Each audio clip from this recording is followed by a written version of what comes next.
Hi, listen to a new story. A group of American friends flew to Egypt for a chill vacation. Sun, poolside drinks, and camel selfies, that was the plan. But one guy, Josh, had a different idea. Let's sneak into a pyramid at night, he said with that adventurous sparkle in his eye. Of course, everyone agreed. A bit of mystery, adrenaline, and Instagram content. What could go wrong? That evening, when the tourist crowds were gone, they found a small gap in the fence and slipped inside one of the smaller pyramids. Inside, it was quiet and mysterious. Their flashlights flickered on ancient walls, and every step echoed like thunder. Then bam, something fell. Someone screamed. Josh turned toward the sound and saw a large, dark shadow slowly moving toward them. They froze. The shadow turned out to be a cat, a regular black Egyptian cat, casually strolling through his pyramid. The group burst out laughing, filming the whole thing. No ancient curse, just a furry little guardian of the tomb. See you next time. Hello, today I have a new story about friends you already know. After their adventure in Italy, the friends wanted a total change of scenery, so they flew north to Norway. There, they found quiet, cold air, and landscapes so stunning they looked unreal. Fjords stretching for miles, low-hanging mist, and little wooden cabins tucked between the trees. One afternoon, driving along the coast, their car was nearly out of gas. The area was remote, just mountains, water, and a few fishing houses on the horizon.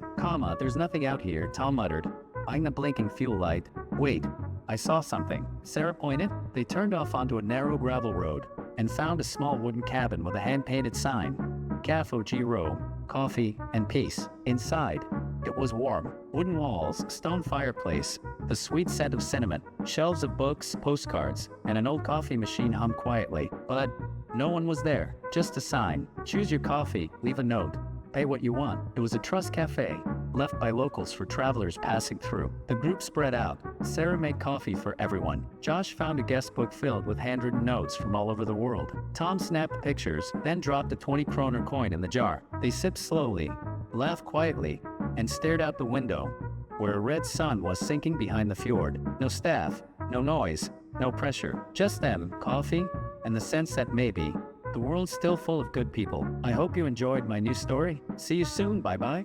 Hi, my new story will be about the group of American friends had already soaked up the chaos of Rome, pasta, traffic, loud laughter echoing through the streets. But now in Tuscany, they craved something quieter, something mysterious. In a sleepy village, an old local man mentioned an abandoned monastery hidden deep among the vineyards.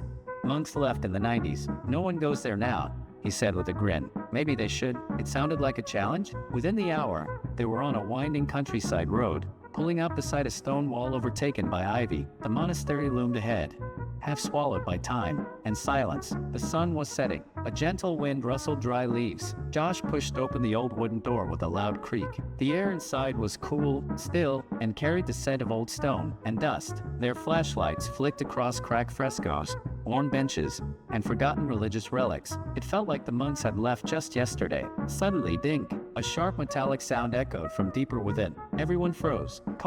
What the hell was that? Sarah whispered, shh, there's something there. Josh replied, squinting into the dark hallway ahead. Another ding, this time closer. Tension rose. One of them started recording on their phone. Tom stepped back nervously, accidentally kicked an old book, stumbled into a pew, which collapsed with a crash. The noise bounced off the stone walls like a thunderclap. Someone yelped. Flashlights swung wildly. It looked like a scene from a found footage movie. Then movement. Behind a large wooden screen, a shadow shifted. They crept forward, heartbeats loud in their ears, and peeked around the corner. There it was.